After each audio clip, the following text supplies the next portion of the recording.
भारत और बांग्लादेश का संबंध कहते हैं बहुआयामी है। किसी खास मुद्दे और किसी एजेंडे को ये प्रभावित नहीं करता है। ये कथन प्रणय वर्मा जी का है। बांग्लादेश से जुड़ी हुई घटनाएं क्रम जिस तेजी से बदल रही है, उसके अंतर्राष्ट्रीय स्तर पर भर्त्सना भी हो रही है। कई जगह विरोध प्रदर्शन भी हो रहे हैं। भारत पड़ोसी मुल्क है, लिहाजा भारत भी इस मामले को बड़ी नज़दीक से देख रहा है। चिन्मय कृष्णदास बांग्लादेश के एक ऐसे नाम हैं, चेहरे हैं, जो कि इस्कॉन से जुड़े मामले और सनातन जागरण मंच के वो संस्थापक भी हैं। उनकी गिरफ्तारी हुई, उस पर कई तरह के गंभीर धाराओं में केस दर्ज हुए, राष्ट्रद्रोह का मामला हुआ और यहाँ तक कि अब बांग्लादेश में उसे कोई भी अधिवक्ता भी उस केस को लड़ने में इच्छा जाहिर नहीं करते हैं, बल्कि यहाँ तक कहते हैं कि थ्रेड भी मिलता है। इस कारण उसकी सुनवाई टली। अब 2025 के नए साल में 2 जनवरी को संभवतः सुनवाई है। अब इससे पूरी घटनाक्रम से जुड़ी हुई जो उथल पुथल है, उसको लेकर के भारत के अलग अलग हिस्सों में प्रदर्शन, जैसा मैंने कहा है, लेकिन बिहार के एक भागलपुर जिले में कल शांतिपूर्ण मौन प्रतिरोध मार्च का आयोजन किया जाएगा, जिसके करवरदार कहें या फिर संयोजक कहें, प्रोफेसर राजीव सिंह जी हैं। यहीं कॉलेज में केमिस्ट्री पढ़ाते हैं। कल का कार्यक्रम मैंने देखा फेसबुक पर, और जैसा कि मेरी बातचीत आपसे हुई है, ये करने की ज़रूरत प्रोफेसर साहब क्यों पड़ी आप लोगों को? इसके करने के पीछे उद्देश्य ये है कि पूरे विश्व के लोग इस बात को समझें कि भारत और बांग्लादेश का जो संबंध है वो बहुत ही संवेदनशील है।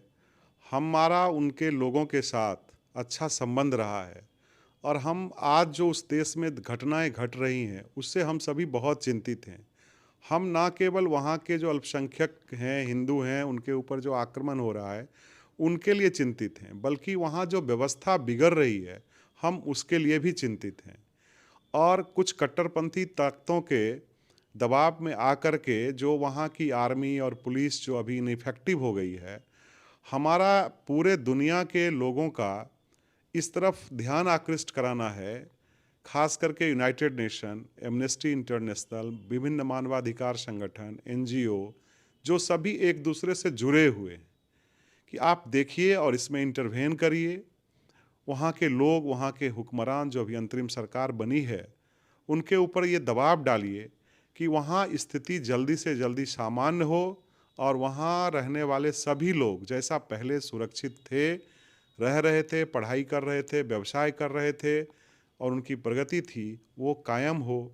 ये मुख्य विषय है सर।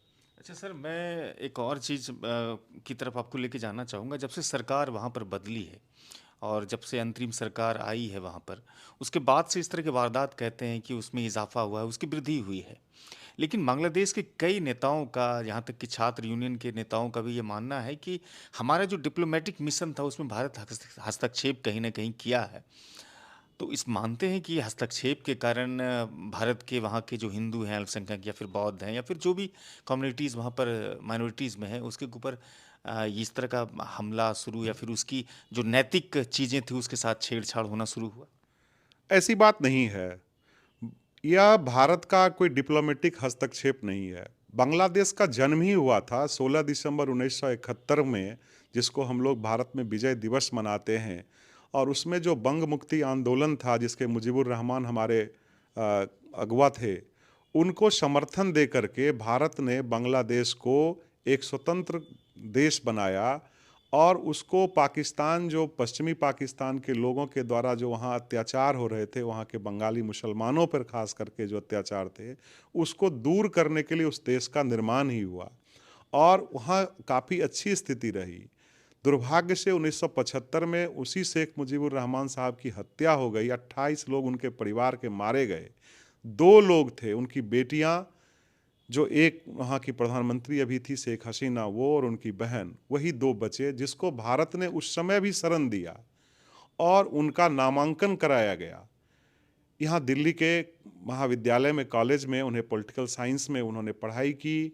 उनको हिंदू नाम दे करके सुरक्षा की व्यवस्था भी उनको की गई और उन्हें हमने अपना मानते हुए और वहाँ पे जा कर के दोबारा से जो वहाँ ओरिजिनलिटी जो लोग सोचते थे, वो प्रधानमंत्री बनी। और जब वहाँ का उनके नेतृत्व में विकास का काम हो रहा था, आज जो वहाँ अंतरिम सरकार के मुखिया थे, उन्होंने भी ग्रामीण बैंक बना करके वहाँ पे अच्छा काम किया था। उसमें कोई बात, ऐसी बात नहीं है कि उन्होंने अच्छा काम नहीं किया।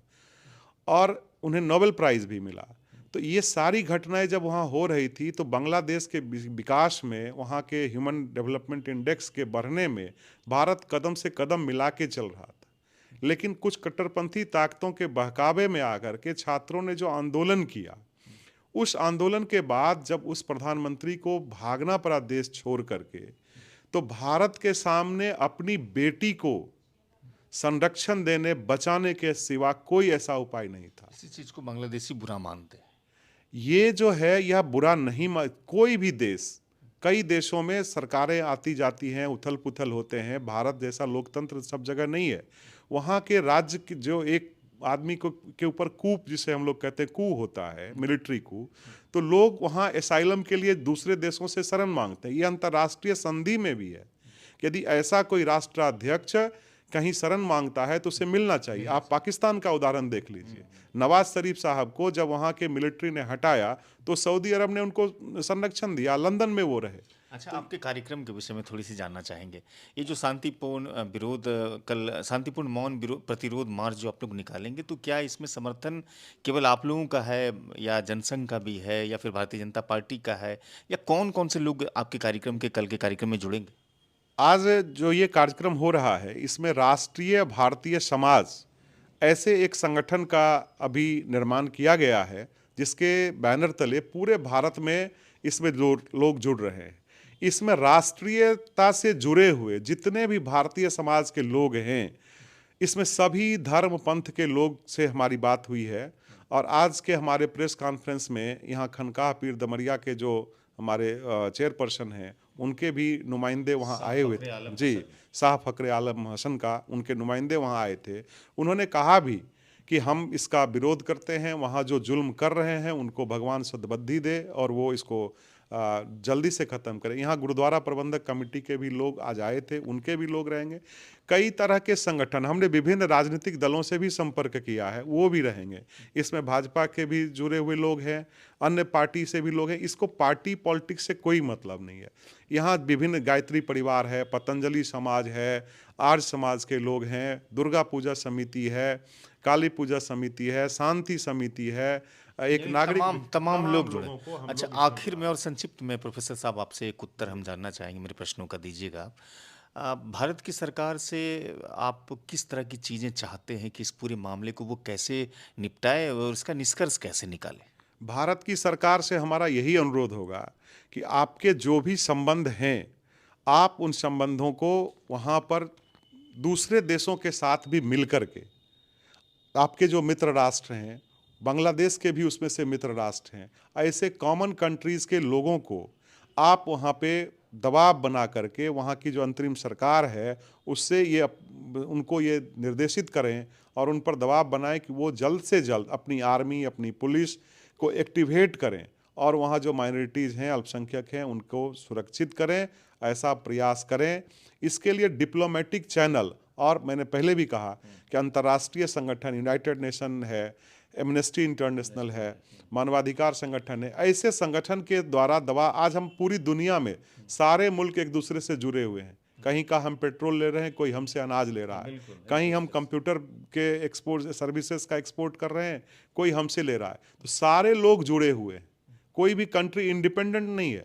तो आर्थिक रूप से भी हम दबाव बढ़ा करके, लेकिन हाँ, वहाँ 22 करोड़ लोग हैं, उनके भी रोटी पानी की व्यवस्था अच्छे से हो, उनका भी काम चले। हम ये चाहते हुए भी चाहते कि उन्हीं के लोगों में ये सद्बुद्धि आए और ये अच्छा से काम हो। शुक्रिया। कल के विषय में जानकारी देने के लिए प्रोफेसर साहब आपका बहुत बहुत शुक्रिया। सिटी टाइम से बात करने के लिए भी शुक्रिया आपका। Thank you.